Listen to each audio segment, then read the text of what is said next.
Muy buenas tardes a todos y bienvenidos a un nuevo programa de Viajando en el Tiempo aquí en Agricultura y Agricultura TV. Y ya estamos listas con la Barbarita. ¿Cómo estás, Barbarita? Estoy bien, Maida, ¿y tú? Bien, muy bien, contenta porque viste que habíamos estado fuera, pero ya no los dejamos abandonados. No, pues ahora retomamos, como es habitual, los días domingo a las 2 de la tarde, pero además lo importante también es decir a la gente que nos pueden ver en cualquier momento, porque esto ahora que queda grabado con imagen, o sea, no solo nos pueden escuchar, sino que además nos pueden ver y lo pueden hacer en cualquier momento. Sí, pues además nos hemos preocupado para que nos vean, pues nos hemos preocupado de cambiar las chaquetas, las tenías. Ahora hay que vestirse, antes podíamos venir en pijama. Antes podíamos estar... No, nunca vinimos en pijama. Nah. Pero pues podía ser así como a cara lavada, que ahora hay que estar presentable. Pues. Hay que estar presentable. Sí. Bueno, así que ustedes dirán si nos hemos esmerado suficiente. Claro. ¿De qué vamos a hablar hoy día, Barbarita? ¿Dónde vamos a viajar junto a Turismo Cocha? Hoy día vamos a viajar, no vamos a viajar tan lejos en el tiempo, porque vamos a viajar a un capítulo importante de la historia del siglo XX, a todo lo que ocurre una vez que termina la Segunda Guerra Mundial y que el mundo se enfrenta en ese conflicto ideológico que los historiadores han llamado Guerra Fría. Me parece muy bien. ¿Te parece? Me parece muy bien. Un periodo complejo porque generalmente la gente cuando dice, bueno, ¿y por qué es Guerra Fría? Porque en rigor vamos a tener en la posguerra un mundo que va a quedar dividido, bipolar, entre la Unión Soviética, que va a ganar un poder importante y que va a entrar y va a quedarse con la mitad de Europa y va a avanzar en grandes partes del mundo, y un poco eso es lo que vamos a hablar, y Estados Unidos, que no va a tener un conflicto caliente directo entre ellos, pero sí van a haber conflictos calientes de los que vamos a hablar ahora. Y probablemente, tal vez, no el más importante, pero sí el más simbólico, va a ser lo que sucede en Alemania, porque Alemania, después de la guerra, queda dividida en 4 zonas de ocupación, y es ahí donde se va a notar el primer problema de que estos aliados, porque recordemos que la Unión Soviética y Estados Unidos eran aliados contra Hitler y en el fondo contra también Japón, en lo que fue el final de la Segunda Guerra Mundial. Eran enemigos al principio, después eran amigos, en fin. Y obviamente que aquí se va a generar el primer problema porque cuando se divide en 4 zonas, Berlín se va a convertir en un ícono porque Berlín va a quedar dentro de la zona de ocupación soviética. O sea, de las 4 zonas eran el Reino Unido, Francia, Estados Unidos y la Unión Soviética. Y dentro de la Unión Soviética, Berlín dividía en las mismas 4 zonas. Dividida en las mismas 4 zonas, y eso fue lo que hizo que se transformara en una especie de obsesión, en el fondo, para Estados Unidos y compañía, de que lo que no podía caer era la ciudad de Berlín. Y entonces Stalin, que no estaba dispuesto a retroceder en absolutamente nada, va a hacer todos los intentos porque lo que quiere en el fondo es tomar el control completo de Berlín, que está dentro de su zona de ocupación, y ahí es donde los norteamericanos van a hacer ese puente aéreo, que es una hazaña realmente impresionante, cómo despegaban desde distintos aeropuertos aviones para abastecer a la ciudad que quedó sitiada, y finalmente eso es lo que hace que, en el fondo, permitir que Berlín no cayera. Claro, eso va a tener un costo económico importantísimo, pero la política no tiene costo económico. Y en el momento en que Berlín ya no cae, que el bloqueo es exitoso y podríamos decir ese gallito lo gana Estados Unidos, se va a decidir devolver las 3 partes. Claro, o sea, esto es lo que va a acelerar en el fondo la partición y la creación de 2 Alemanias. De 2 Alemanias, por eso. Pero se va en el fondo, y va a mostrar la Guerra Fría en pleno rigor, porque al devolverse, va a decir, vamos a constituir Alemania. Francia dice yo devuelvo, el Reino Unido dice yo devuelvo, Estados Unidos dice yo devuelvo, y la Unión Soviética dice yo no devuelvo. Y por lo tanto se constituye por una parte lo que va a ser la Alemania federal, que va a tener en el poder a Konrad Adenauer, que había sido antes alcalde de la ciudad de Colonia y que había estado preso por los nazis, una figura muy clara de lo que es la CDU, la democracia cristiana alemana, y que a su vez va a tomar un modelo económico que va a tomar a Ludwig Erhard, que eran de los poquitos de un grupo que se llama los Montpellier, que creían en la libertad económica. Entonces la Alemania federal, con este gobierno y con libertad económica, y por el otro, la Unión Soviética va a constituir a la Deutsche Demokratische Republik, que es la Alemania democrática, que democrática tiene el puro nombre, que va a tomar economía central planificada. Siempre hay que sospechar cuando los países tengan como dentro de su nombre el democrático. Ahí no es democrático, por lo general Probablemente no. pasa. Sí. Y entonces, claro, se produce esa partición y lo que va a comenzar a ocurrir es que producto de esos sistemas económicos que se establecen en ambas Alemanias, se va a comenzar a ver el cambio o la diferencia fundamental en lo que va a ocurrir en el desarrollo, en la apertura, en el crecimiento que va a tener la República Federal. En cambio, la República Democrática, siguiendo el modelo estalinista, la verdad es que va a ser, va a terminar siendo un fracaso. No, y de hecho Ludwig Erhard, que va a ser el ministro de Economía de Adenauer, va a ser un pionero porque él va a ser el primero en liberar los precios cuando todo el mundo tenía política de fijación de precios. Y eso va a implicar que se produzca ya para la década del 50, o sea, Alemania quedó destruida después de la guerra. Piensen que el final de la guerra fue bombardeo sobre las ciudades alemanas con doble bombas que abrían los techos y bombas incendiarias. Alemania quedó en el piso, lo que se llama Stunde Null, hora cero. Y ya para el 50 se habla en la Alemania federal del milagro alemán. El milagro alemán. Sí. Entonces, eso es súper importante de tener en cuenta porque podríamos decir, ahí se marca el hito de la Guerra Fría, por una parte. Además se van a activar lo que se va a llamar también la doctrina Truman, que un poco va a plantear, porque pensemos que Truman es el que termina la guerra. Roosevelt la lideró, pero murió. Claro, Truman va a decir que está dispuesto a ayudar a cualquier país que tenga la intención de contener el avance del comunismo. Y eso, junto al Plan Marshall, también va a ayudar en fondo a la reconstrucción de Europa, de acuerdo a los países a los que más recursos van a recibir. Pero lo cierto es que mientras todos están preocupados de que Alemania no caiga, de que Berlín no caiga, de que ocurra todo eso, no se están dando cuenta de que la Guerra Fría se está trasladando también hacia otros escenarios. Porque efectivamente Stalin no estaba dispuesto a retroceder en Europa, incluso quería lograr mayor influencia en las zonas de Turquía y de Grecia. Y además hay una cosa clara, en las conferencias él lo manifiesta abiertamente, ahí hay una anécdota extraordinaria. Sí, pues hay una anécdota extraordinaria. Se nota hasta en las caras. Si uno busca en las fotografías en Google y pone conferencia de Teherán, que es la primera, después uno pone conferencia de Yalta, que es la segunda, y finalmente uno conferencia de Potsdam, ya uno ve las caras de Stalin. Ya no somos amigos. No, ya no estamos tan amigos, exactamente. Y ahí en la de Potsdam, Stalin estaba un poco enfermo, Stalin tenía problemas de salud desde hace tiempo y entonces llega como el último a la conferencia de Potsdam, y cuando llega ahí estaba Harriman, que había sido el embajador de Estados Unidos en la Unión Soviética, y entonces le dice, camarada Stalin, dice, mariscal, estará muy contento de haber llegado a Berlín. Y Stalin lo mira bastante serio y le contesta, el zar Alejandro llegó a París.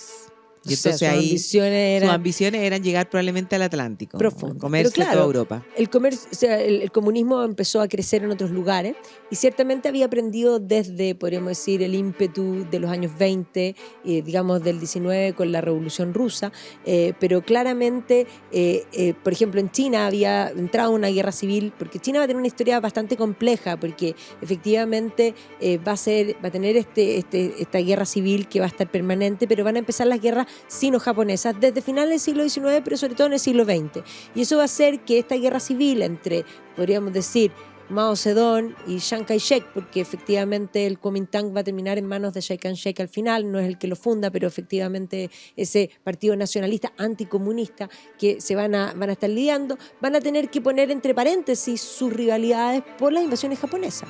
Pero una vez que Japón es derrotado, reviven las viejas rencillas. Reviven las viejas rencillas, pero va a ocurrir que finalmente van a ser los comunistas los que van a triunfar. En eso Mao va a ser bastante inteligente, porque durante la guerra van a recibir y van a pelear en el fondo con el apoyo de los aliados, o sea, de Estados Unidos, y en eso Mao va a ser bastante inteligente en sacar el mayor provecho de eso y tratar de sacar todo el beneficio posible. Entonces, una vez que la guerra termina, la verdad es que se va a haber convertido como ya era un líder de masas, pero cuando termina la guerra se ha transformado ya podríamos decir, en una posibilidad como para hacer gobierno en Chile. Y entonces van a pasar, en China. Van a pasar solo algunos años, y en el año 49 finalmente los comunistas van a lograr triunfar y van a expulsar a los nacionalistas del Kuomintang a la isla de Formosa, a la isla de Taiwán, Y el 1 de octubre del 49, cuando entran en Beijing, Mao declara el establecimiento de la República Popular China. Y eso hizo entonces que en ese momento China era también el país más poblado del mundo. Se calcula que tenía en ese momento como 500 millones de habitantes. Y entonces eso es lo que eso es lo que le permitió, en el fondo, al comunismo gobernar sobre parte importante de la población. No, sin duda. Bueno, además hay que entender que cuando se hacen los acuerdos de paz, varios países habían tenido situaciones también de conflicto y habían quedado divididos por un paralelo en el que se había determinado, bueno, la parte norte, pensemos en Corea, queda comunista y la parte sur queda capitalista. Y por otro lado, el caso de Vietnam, que también son dos cosas que vamos a tocar, por eso menciono que tenían situaciones similares. Y inmediatamente después de China entrando al comunismo y cuadrándose en este lugar, y también un poco justamente después de que se había formado la OTAN, y que posteriormente vamos a ver que va a haber una respuesta a esa OTAN que va a ser el Pacto de Varsovia, pero el problema coreano va a estallar. Y ahí hay también una anécdota increíble cuando la dinastía Kim, que gobiernan hasta hoy día, porque son una dinastía, porque a ellos no les gusta la monarquía, pero son monarcas. ¿Ya? Sí, van a hablar con Stalin. Sí, pues son la primera dinastía comunista de la historia. Claro, se van a... o sea, hay que entender que el año 49, bueno, es clave por varias cosas. Es clave porque el triunfo en China del comunismo, es clave porque se forma la OTAN por el otro lado, lo que decías tú, es clave también porque Rusia logra tener la bomba atómica mucho antes de lo que Estados Unidos pensaba. Y eso en el fondo va a quebrar esa hegemonía nuclear que tenía Estados Unidos.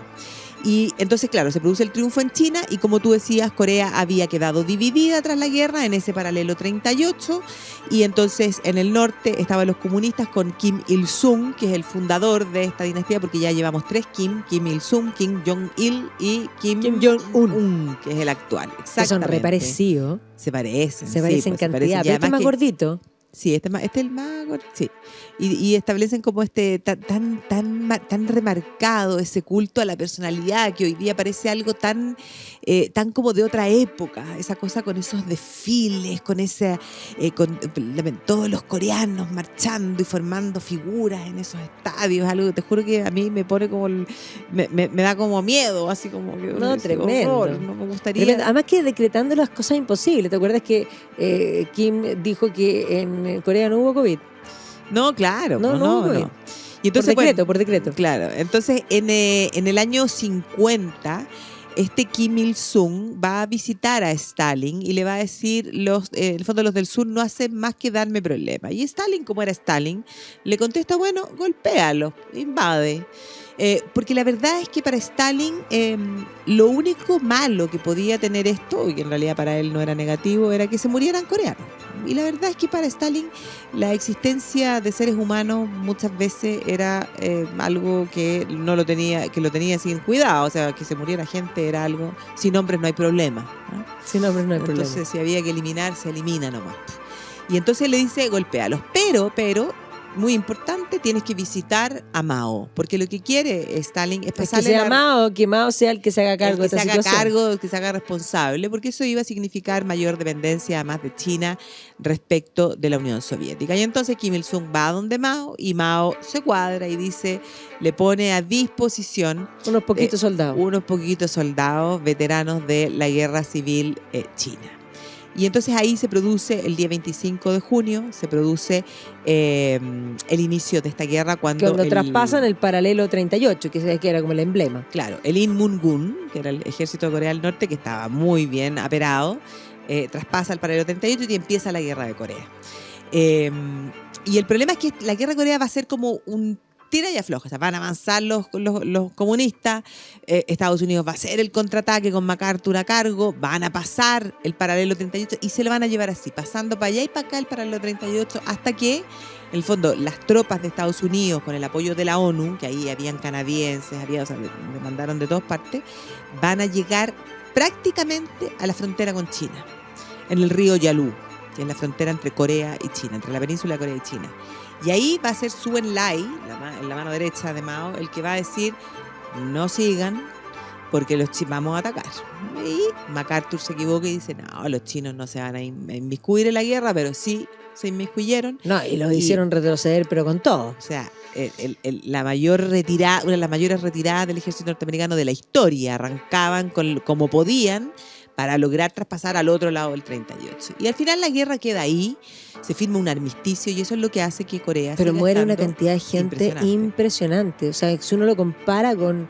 es más, yo creo que la gente no tiene conciencia de lo que significó para Estados Unidos, de hecho. Por eso se llama la guerra olvidada, porque son solo 3 años de guerra y tiene una cantidad de muertos que es un poco inferior a los muertos de la guerra de Vietnam. Y en Vietnam fueron 12 años de conflicto. No, impresionante, impresionante. Pero bueno, ya vamos a entrar en el resto de los conflictos, pero vamos a comerciales y volvemos. Va.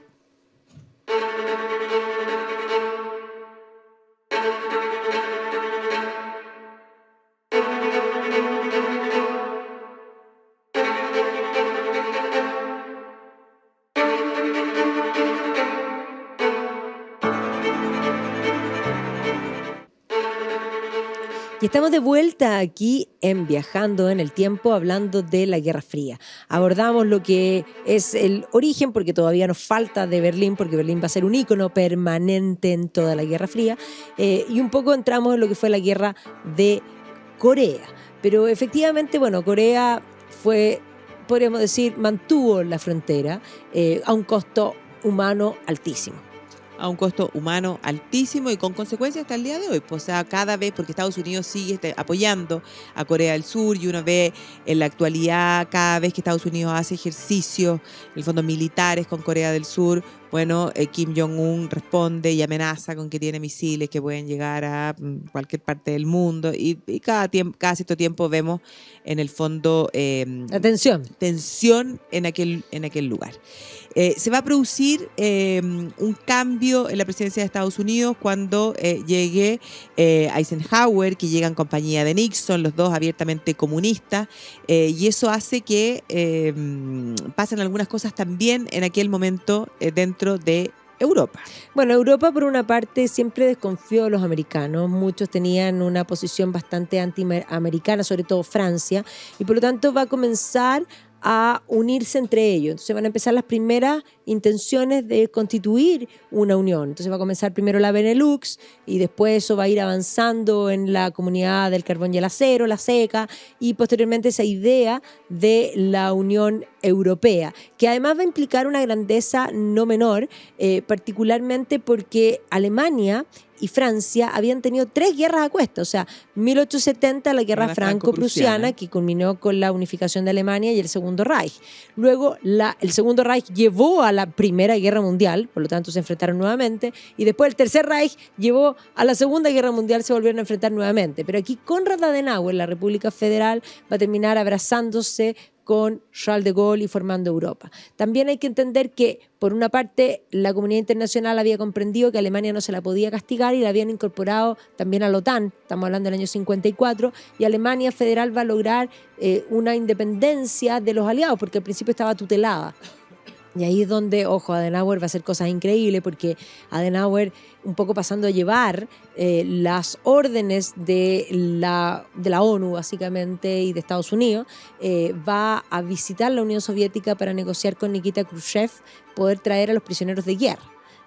Que de hecho Nikita había recién asumido, por eso también es importante, porque la muerte de Stalin va a marcar un punto también importante, porque Nikita no podía gobernar, de hecho se salvó jabonado, porque eso no es menor. O sea, Stalin había, de hecho, ninguno de los próceres de la revolución del 17, salvo Lenin, murieron de muerte natural. El resto, todos los mató Stalin. O sea, las purgas de Stalin eran ya psicóticas, al punto que es súper importante comprender que cuando, por ejemplo, estalla la Segunda Guerra Mundial, Stalin no sabía qué hacer porque no tenía ejército. Lo había descabezado Había descabezado todo el ejército. O sea, era una cosa impresionante. Y Nikita también estaba digamos, en las listas. Y no solo eso, sino que cuando Stalin tiene el ataque, Molotov es quien lo asiste. La señora de Molotov había sido mandada al Gulag poco tiempo antes, en los últimos ataques, digamos, de locura de Stalin. Y claro, y entonces dicen, hay que llamar a un doctor.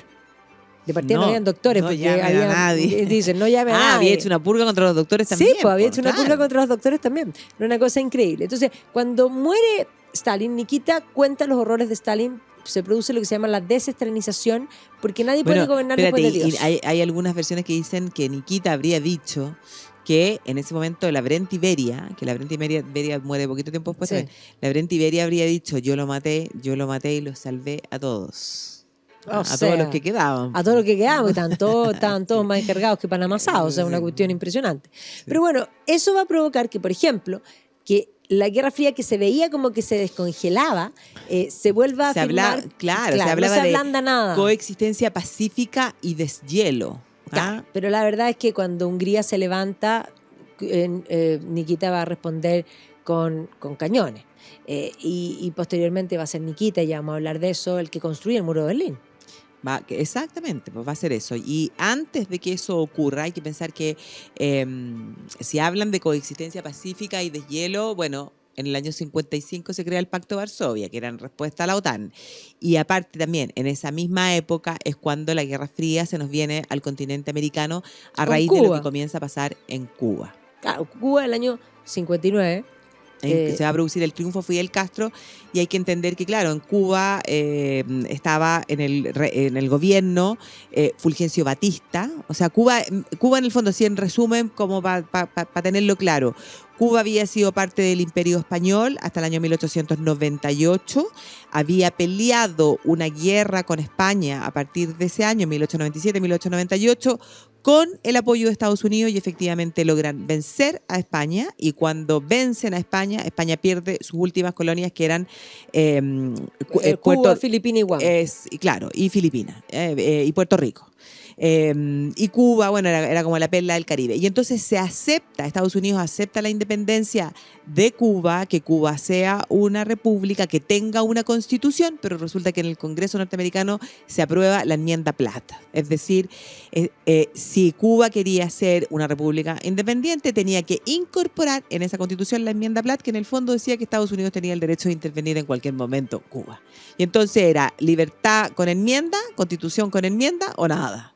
Y los cubanos aceptaron la enmienda. Y entonces, cuando llegamos a esta época, está Fulgencio Batista, donde la corrupción se transforma en algo generalizado y donde Estados Unidos era dueño, en el fondo, de prácticamente toda la industria y de todos los recursos de la isla. Y entonces comienza a surgir un movimiento de oposición a Batista, donde surge la figura de este primero líder estudiantil, que era Fidel Castro, que decía ser un líder nacionalista, que intenta un primer golpe, votar a Batista del poder, fracasan, van a ser tomados prisioneros, pero Fulgencio Batista supuestamente tenía que estar 15 años preso Fidel Castro, pero Batista debido a las presiones, al tema de los derechos humanos, los va a excarcelar a los 2 años. Y ahí Fidel Castro sale rumbo a México. Y en México, junto con su hermano Raúl, y en México va a conocer al Che Guevara. Y ahí, junto a otros 82 hombres, van a organizar, en el fondo, regresar a la isla para, en el fondo, hacer la revolución y votar a Fulgencio Batista. Pero lo van a hacer, van a fracasar, van a ser descubiertos porque el levantamiento que se da en la isla no coincide con la llegada del yate, del barco, el Granma, donde venía Fidel Castro, y ahí es donde logran escapar, se reúnen los que sobreviven en la Sierra Maestra, y ahí van a estar haciendo esta guerra de guerrilla hasta que finalmente en el año 59 Fidel triunfa. Y cuando Fidel triunfa, bueno, Estados Unidos empieza a mirar qué es lo que está ocurriendo. Fidel Castro comienza a tomar medidas como redistribución de las tierras, nacionalización de las empresas, ¿ya? Y la constante pregunta a Fidel, ¿qué tipo de revolución es esta? Y Fidel Castro, que era un orador, y tenía castrista. Soy fidelista castrista. Esa era su respuesta. Hasta que se produce la invasión de Bahía Cochino, que es un fracaso. Fidel mismo va a comandar las operaciones y va a terminar en el fondo con esta... y viendo que efectivamente Estados Unidos estaba por detrás. Claro, porque eran aviones pintados de aviones cubanos, donde venían cubanos exiliados, pero estaba Estados Unidos detrás. No, por supuesto, y ahí va a ir directamente donde Nikita Khrushchev y le va a decir, me está molestando. Me está molestando, y entonces Nikita Khrushchev va a decidir poner misiles en Cuba, mirando para Estados Unidos en el año 62, la crisis de los misiles que tuvo el mundo al borde de la Tercera Guerra Mundial. Y ese es el momento donde Fidel hace un discurso y le dice a los cubanos en La Habana, ¿están de acuerdo con la revolución? La multitud lo ovaciona y dice, sí. Y ahí dice, esta revolución es socialista. Y entonces Fidel se va a transformar además en la herramienta, porque va a recibir millones en el fondo, millones en dólares, digámoslo así, pero de rublos, podríamos decir, con los cuales la Unión Soviética va a ayudar a sostener a Cuba. Pero Fidel se va a transformar también en la herramienta para lograr expandir esas ideas en el continente, en Latinoamérica. O sea, hay que pensar en la revolución sandinista en Nicaragua, hay que pensar también en lo que es Salvador Allende aquí en Chile. Por supuesto.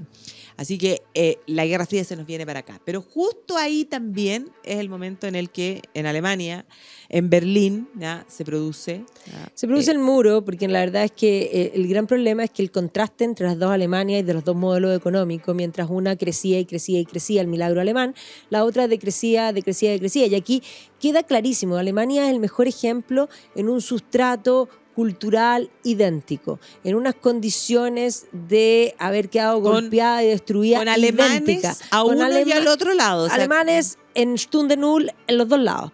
Y por lo tanto, uno va a crecer y el otro no. Y eso va a implicar, porque las personas migran, y migran de lugares deprimidos, de economías deprimidas, a economías mejor. Siempre la gente migra para estar mejor, a menos que haya una situación de que haya que huir por otras razones.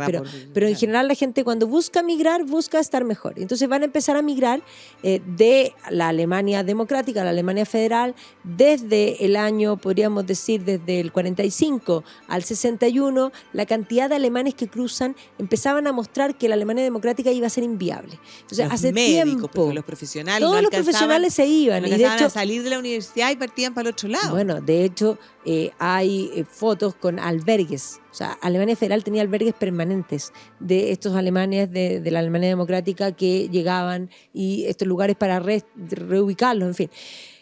Pero claramente, o sea, la frontera existía, pero era móvil. O sea, nosotros pensamos en la Angela Merkel nace en la Alemania Federal, pero su familia se traslada a la Alemania Democrática y llevan de un lado al otro en forma permanente, hasta que el año 61 se produce la rígida asociación, podríamos decir, de la frontera, que se plasma en el ejemplo del muro. Y de hecho, Walter nadie Ulbricht está pensando en construir un muro. Nadie quiere construir un muro. Y sin embargo, en agosto, pleno verano. 13 de agosto. 13 de agosto, pleno verano, domingo. Año 61, claro, ¿no? O sea, amanecieron con una alambrada. Claro. ¿Ya? Y a partir de esa alambrada, bueno, se empezaron a vivir casos terribles. Hay algunos que son súper icónicos, pero bueno, ese muro... ahí nos hace recordar la canción de Nino Bravo, Libre, porque la canción Libre, claro, aquí tiene una connotación que se usó para otras cosas, pero efectivamente es una canción compuesta a un joven alemán que se llama Peter Fechter, que es considerado el primer mártir del muro. A él, como muchos familias, la familia quedó dividida. La hermana estaba de cumpleaños y estaba al otro lado, y por lo tanto él pide un permiso para poder pasar y no lo dejan. Va con un amigo. El amigo cruza, pero él no alcanza a cruzar, llevaba flores. Y así comienza la canción, ¿ya? Y por lo tanto le disparan en la parte del muro y queda entre medio, que además es tremenda la situación, porque los soldados de la Alemania Federal querían ayudarlo y los otros no lo ayudan, lo dejan desangrar. Finalmente lo levantan, pero ya muere.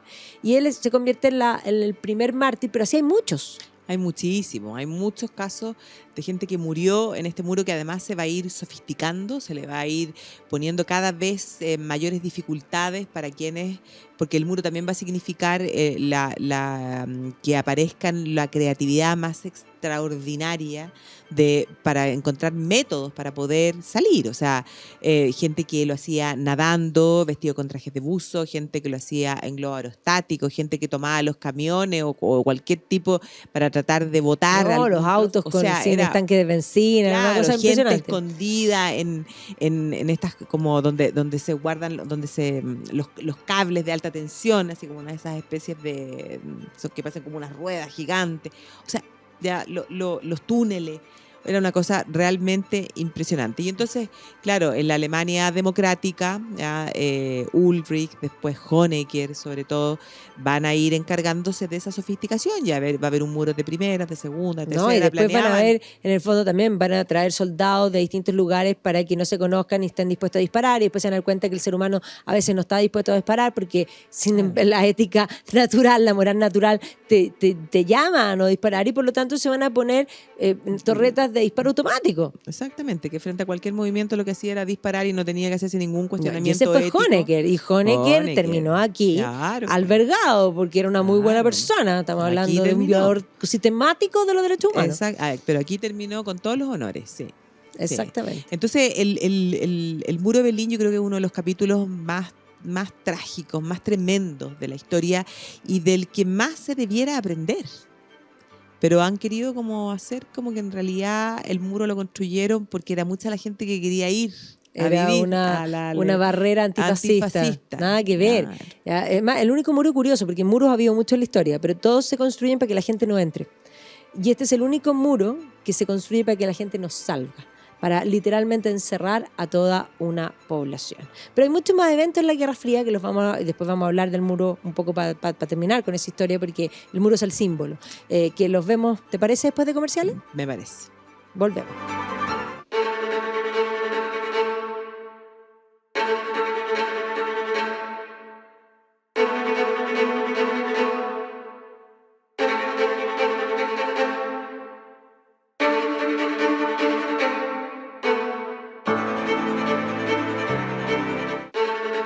Y estamos de vuelta aquí en Viajando en el Tiempo, en Radio Agricultura y Agricultura TV, hablando de la Guerra Fría. Y sin duda, si hablamos de la Guerra Fría, tal vez, Bárbara, lo que hay que mencionar es Vietnam. Vietnam cruza varias generaciones. Vietnam cruza varias generaciones, claro, y la guerra de Vietnam va a... Hay que pensar que hay dos partes, ¿ah? Uno siempre piensa... Sí, hay una guerra en la Indochina contra Francia primero, que tiene que ver con el colonialismo y la descolonización propiamente tal, pero ahí aparece la figura de Ho Chi Minh. Claro, Ho Chi Minh aparece porque Ho Chi Minh en un comienzo, claro, es esta idea nacionalista de luchar primero contra el colonialismo francés, pero Ho Chi Minh va a decidir salir de la zona de la Indochina y de hecho va a fundar el Partido Comunista de la Indochina, pero lo hace en Hong Kong. Y Ho Chi Minh va a estar mucho tiempo, porque Ho Chi Minh va a trabajar en los barcos, o sea, va a viajar bastante, hasta que, bueno, decide regresar. Y entonces primero se va a pelear esta guerra contra el colonialismo francés, que ahí hay una batalla que es donde los indochinos en general van a demostrar de lo que son capaces, ¿ya? Y que era en el fondo esta guerra de guerrilla, en este territorio medio selvático. Que lo manejaban bastante bien. Lo manejaban muy bien, ellos conocían los túneles, conocían lo que después se va a llamar esta ruta Ho Chi Minh, conocían, y además lo que es el sentimiento nacionalista. Y entonces hay una batalla ahí que se llama Dien Bien Phu, donde los locales en el fondo van a librar una batalla arriba de una colina en el fondo, y van a subir a mano, caminando, todo el armamento que necesitaban para enfrentarse a los franceses, y los van a derrotar. Y uno dice, o sea, ¿cómo hicieron eso? Y todos trabajaban, o sea, las mujeres aportaban con preparar arroz, ¿me entendí? O sea, era para poner fin a eso. Y entonces, bueno, va a terminar el colonialismo francés, pero va a entrar la influencia de Estados Unidos. Y entonces Vietnam también va a estar dividido, ¿ya?, por el paralelo 17, y entonces en la parte norte va a estar Vietnam del Norte, que tiene en el fondo su ejército, que es el Viet Minh, que es comunista. Y en la parte sur va a estar Vietnam del Sur, apoyado por Estados Unidos, que va a mantener a lo que era la figura del emperador, que era Bao Dai, pero en la parte sur también van a haber grupos comunistas que son conocidos como los Viet Cong, ¿ya?, que van a apoyar en el fondo al norte. Y entonces, cuando en Estados Unidos se produce la muerte de Kennedy, ¿ya?, en el año 63, ¿ya?, es el momento en el que se inicia, podríamos decir, esta guerra de Vietnam, porque Vietnam del Norte ataca. Y el presidente Johnson no va a haber una declaración de guerra, sino que inmediatamente envía tropas, claro.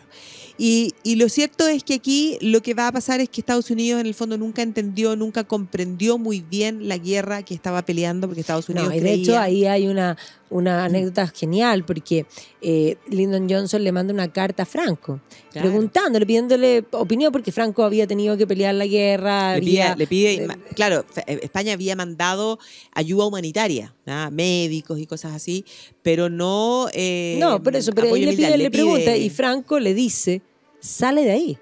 Claro, Franco le dice, no, y lo más divertido es que... No, es cómo se tratan. No, claro, el Lyndon Johnson le dice, excelencia, más o menos que su excelencia máxima a Francisco Franco, y lo trata con muchísimo respeto, le pone mucho color. Y Johnson, Franco se lo echa al bolsillo y en 2 Franco segundos. le dice, mi querido presidente Johnson, ¿qué tal? ¿Cómo estáis? ¿Cómo estáis? No, y le dice, sale de ahí, no estás entendiendo, una guerra de guerrilla vas a perder. Es muy difícil, le dice, y le dice, yo recomiendo transar, o sea, negociar con Ho Chi Minh, que al menos tiene el mérito de ser un hombre que ha luchado por la independencia de su país, un gran nacionalista y que ha hecho, bueno, acto heroico. Entonces lo que corresponde, porque le dice, este puede ser el tiempo de Ho Chi Minh, lo que corresponde hoy día es intentar negociar con él antes de que esto se te transforme en un desastre. Y efectivamente eso es lo que va a pasar. No le hizo caso a Franco. Franco era vio bajo el agua. Exactamente. Y entonces, claro, Estados Unidos creía que por su superioridad bélica, militar, por tener helicópteros, armamentos, aviones, iba a lograr vencer a Vietnam, y creían que el triunfo iba a ser rápido. Y aquí ocurrió lo que mencionábamos, pues ellos actuaban de noche, atacaban cuando no los veían, se escondían, ocupaban en el fondo las ventajas que le daba esta cosa como selvática, el apoyo de los sectores en el fondo rurales donde tenían casa y comida. Entonces Estados Unidos va a comenzar a utilizar el gas naranja, el napalm, para desforestar lugares, para trasladar a la población campesina a las ciudades que sí Estados Unidos controlaba, para tratar de que de los Viet Minh y Viet Cong no tuvieran forma de abastecerse. Y así la guerra se va a ir alargando, extendiéndose, y hay momentos como son la ofensiva del Tet, la matanza de My Lai, que son tremendas, porque además en esa de My Lai se le da la instrucción era del ejército, pero no era de alto rango, y se da la instrucción de quedar a cargo de los ataques en esta zona de My Lai. Y este hombre se trastorna, se habla hoy día además de lo que era el uso de las drogas dentro del ejército norteamericano para resistir a tamaña brutalidad. Y ahí se dan cuenta de que además ponían a cargo a personas que no tenían, en el fondo, las habilidades, la carrera militar que te permite estar a cargo. Y entonces esto va a ser tampoco hay violaciones de mujeres. Sí, un desastre, pero no hay carrera militar que te lo permita tampoco. No sé si tuviste, Bárbara, y ustedes también en la casa, si vieron la película No hay novedad en el frente, sino novedad en el frente, la nueva versión, porque hay 3 versiones, que es una novela de la Primera Guerra Mundial. Pero ahí se trata desde un punto de vista psicológico. Entonces te presentan a todos los personajes y te hacen vivir los horrores de la guerra. Y llega un minuto en que uno dice, si este sobrevive, va a quedar trastocado. Y es lo que pasó en Vietnam, o sea, el síndrome de Vietnam, gente que enferma. Y el problema fue que la propia opinión pública norteamericana se vio en contra, porque esta fue una guerra televisada, la primera guerra televisada. Y entonces los norteamericanos veían en el living de sus casas, almorzando el día domingo, como podemos estar hoy día, los horrores que estaban ocurriendo. Y entonces la pregunta era, ¿por qué? ¿Qué se nos perdió a nosotros en Vietnam?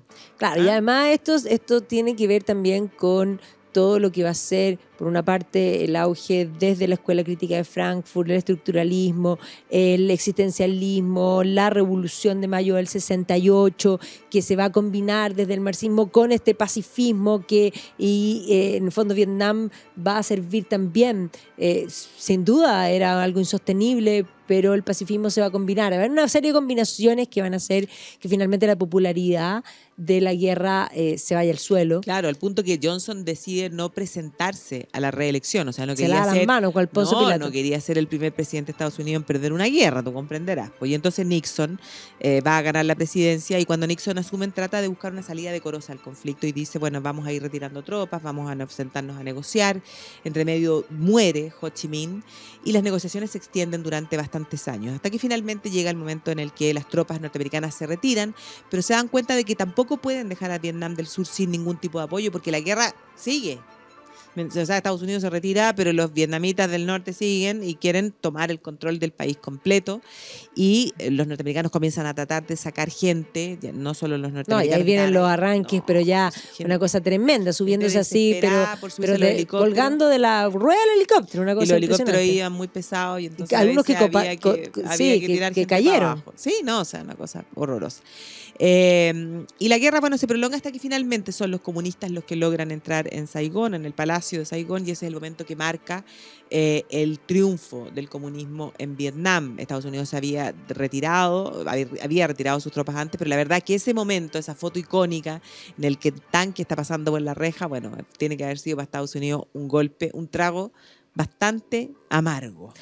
Bastante amargo. Ahora, mientras tanto, y en este periodo, y durante todavía, podríamos decir, paralelo a Vietnam, se va a producir, porque entendamos que, bueno, eventualmente Nikita Khrushchev va a morir, y el último gran prócer soviético poderoso va a ser Brezhnev, y Brezhnev, por una parte, va a reaccionar cuando se produce la Primavera de Praga, porque los movimientos de mayo del 68 van a hacer que en Praga también haya un movimiento que no quería no socialismo, quería un socialismo renovado con reformas, pero la Primavera de Praga va a ser aplacada. Ya, eso también va a ser una cosa importante. La Unión Europea, mientras tanto, también se fue fortaleciendo en el tiempo, y los años 70 fueron años de crisis. Y ahí Brezhnev va a cometer un error que va a ser entrar en lo que va a ser la guerra de Afganistán. ¿Ya? Por lo tanto, eso lo va a terminar por desgastar completamente, porque Brezhnev decía que tenía el poderío económico y el poderío militar, y por lo tanto Afganistán lo va a desgastar, y ahí también hay un tema que se mantiene hasta hoy día, porque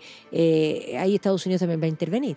Va a intervenir Estados Unidos. Lo que ocurre es que, claro, en Afganistán había quedado como una especie de guerra civil, donde hay un grupo, en el fondo, el grupo apoyado por la Unión Soviética, en el fondo con las ideas, ¿no?, comunistas, se va a enfrentar, ¿no?, a lo que son los mujahidines, que son estos fundamentalistas islámicos, que van a ser apoyados por Estados Unidos. Van a ser apoyados por Estados Unidos, y que querían conservar, en el fondo, una sociedad con religión de características islámicas. Y entonces, claro, dentro de los mujahidines nunca hay que olvidarse que con el apoyo de Estados Unidos ahí estaba Osama Bin Laden.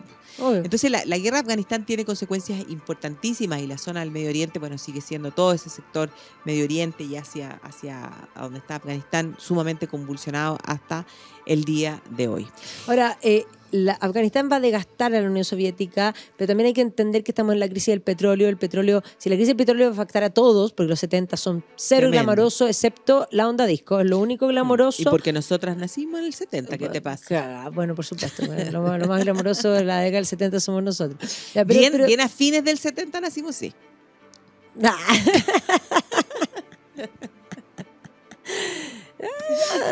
tanto, pero bueno, en fin. Pero ciertamente... Déjame mentir, dice. Bueno, pero la verdad es que los 70 son poco glamorosos, son económicamente un desastre. Va a haber lo que se llama stagflation, es decir, por una parte alta inflación, alto desempleo, a lo que le sumamos la crisis del petróleo, que los va a afectar a todos y a la Unión Soviética en particular, y por lo tanto todos van a estar en crisis. O sea, pensemos que el Reino Unido, en la década del 70 surgen los movimientos punk, y yo siempre digo que los Sex Pistols, el álbum del 76 que se llama Anarchy in United Kingdom, es contra toda esta situación económica, que va a tocar fondo el año 78 con lo que se llama el Winter of Discontent, que va a terminar haciendo caer, porque cuando hay colapsos en esos países, los gobiernos caen. Sí, pues. Y va a caer el gobierno de Callaghan, y va a terminar siendo electa Margaret Thatcher, que va a iniciar un proceso de reformas un poco tomando esta idea del liberalismo económico de la escuela de Montpellier, que había tenido su eco en Alemania, pero que también habían incursionado en Chile. El caso de Milton Friedman, que habían de alguna manera aplicado esas ideas del liberalismo económico.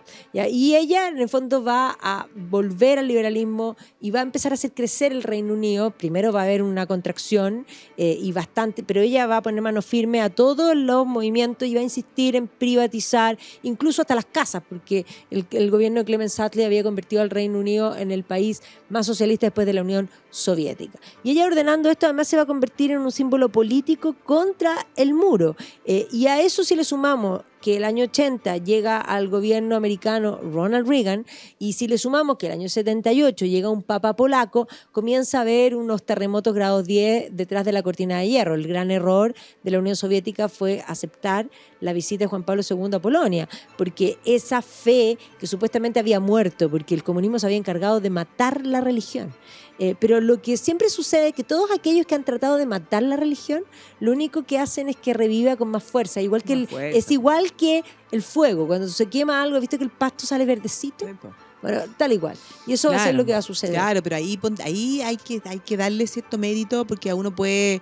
o sea, Gorbachev es una cosa que no era muy distinto al resto de los otros jerarcas soviéticos. Era más joven y fue al que le tocó, no le quedó otra No, más que no quedó otra, porque cuando se murió Brezhnev, asumió Andropov, que duró 2 minutos y medio, y después se murió, y después Chernenko, que duró 4 segundos 40. Claro, pero lo que me refiero es que Gorbachev no es que haya querido hacer tantos cambios, no, para ni nada. abrirse, pero si no le quedó otra. Tenía la soga al cuello, tenía la economía hecha un desastre. Claro, pero lo que sí es que Raiza, en eso yo te diría que ella tiene un papel que es como la primera dama. Sí, nunca. ¿Qué otra señora conociste de alguno de los jerarcas soviéticos? De hecho, es que es genial, porque en general se habla que las izquierdas valoran a la mujer. Mira, ponte tú los chinos hoy día, los congresos chinos, donde hay una mujer, ni una. ¿Ya? Y los jerarcas soviéticos, porque, ojo, cuando uno mira la historia de los secretariados general del Partido Comunista, previo a Stalin, que era un cargo menor, hay una mujer. Pero posterior a Stalin, que es donde él reinventa el cargo, no hay ni una mujer. Ni una. O sea, de paritario ellos no tienen absolutamente nada. Nada, absolutamente nada. Claro, y entonces Raiza es la primera en tener ese papel, y Raiza va a tener una labor, podríamos decir, diplomática. O sea, Raiza lo acompañaba, Raiza estuvo con los gobernantes europeos. No, y además cuando hay una caricatura genial, porque cuando acompaña a Gorbachev al Reino Unido, porque va al Reino Unido, y Margaret Thatcher, cuando lo recibe, le dice: Mr. Gorbachev, I hate the communists. Pero después se hicieron amigos. Y hay una caricatura que aparece Margaret Thatcher con Raiza, y está el papá de Dodi Al-Fayed, que era el dueño de Harrods. Entonces está con unos billetes. Entonces ella le está traduciendo a Raiza. Entonces le dice: no, señor Al-Fayed, Raiza no quiere comprar eso, quiere comprarse Harrods. Claro. No, genial. Y entonces Raiza tiene también una labor por Raiza hacer un poco para permitir la visita del Papa. Ellos se van a reunir, en el fondo, Gorbachev con el Papa Juan Pablo II, marcando, en el fondo, ese momento en el que, claro, se inicia, podríamos decir, el camino al derrumbe de la Unión Soviética, porque no quedaba alternativa, porque estaba realmente económicamente quebrado, incapaz de seguir sosteniendo a el resto de los países de esa órbita soviética, incapaz de seguir sosteniendo a la Alemania democrática. Y eso es lo que explica también, y no se me ocurre a mí, ¿ya? Porque está escrito en muchas partes, en los muros, en las pancartas, en las fotografías, en el fondo, ese Danke Gorbi, o sea, gracias Gorbi, porque por supuesto, pero el muro va a caer solo, el muro se cae solo, y el muro cae porque literalmente quiebra. El contraste entre los dos modelos económicos en un sustrato exactamente igual va a manifestar que uno funciona y el otro definitivamente no funciona. Y el muro va a quebrar. Y efectivamente el 9 de noviembre del año 89, cuando se da la autorización de pasar, nadie había dado la orden, se produce. Preguntaban qué pasó, qué no, dijeron, el pobre Egon Krenz, claro. Egon Krenz había asumido 3 meses antes, había salido Honecker, que termina aquí, ¿ya? Y Krenz de alguna manera no le tocó el papel de tener que asumir este desastre, y detrás del muro se va a caer la cortina completa, y entonces ahí teníamos a los húngaros agrupados en las embajadas de Estados Unidos. Lo más curioso es que la gente que defiende estos regímenes, porque los hay todavía, no tienen cómo explicar por qué la gente, cuando puede, quiere huir para el otro lado. Nadie del muro quería arrancar nadie saltaba el muro para irse al paraíso terrenal de la tierra que No, ellos po. establecían. Y No, detrás pues, de eso claro se que no, acaba la po. Unión Soviética. Tras eso se acaba la Unión Soviética, porque claro, a Gorbachev se lo culpa de hacer mucho y muy rápido los sectores más extremistas y los otros, los que querían cambio, muy poco y muy lento. Pero el tema es que el sector duro del Partido Comunista le va a intentar dar un golpe de Estado en el momento en el que se encontraba en Crimea. Y ahí aparece la figura de Boris Yeltsin, que en el fondo va a salvar la situación, se va a subir sobre una tanqueta ahí frente a lo que es la Casa Blanca rusa, a donde está el Parlamento, y controla la situación. Y tras eso, bueno, no va a quedar más alternativa que finalmente firmar el Tratado de la Bella, que pone fin a la Unión Soviética, que lo firma Rusia, Bielorrusia y Ucrania. Es significativo que sean los tres países que Bueno, ya con son Yeltsin el comienza a origen de esta aparecer historia. Putin, o sea, después. Con Yeltsin comienza a aparecer Así que Putin, sí, ahí po. ya la historia. Pero lo más curioso es que los historiadores, algunos, Fukuyama entre ellos, escribieron que este era el fin de la historia.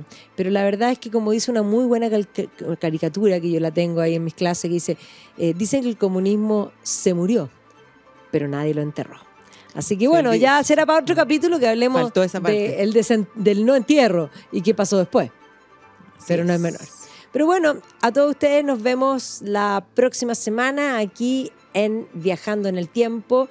Vamos a estar acompañándolos y incluso cuando estemos de viaje, los vamos a estar acompañando también a todos ustedes. Así que nos vemos, Barbarita. Nos vemos, que estén muy bien y que tengan una excelente tarde de domingo. Cariño.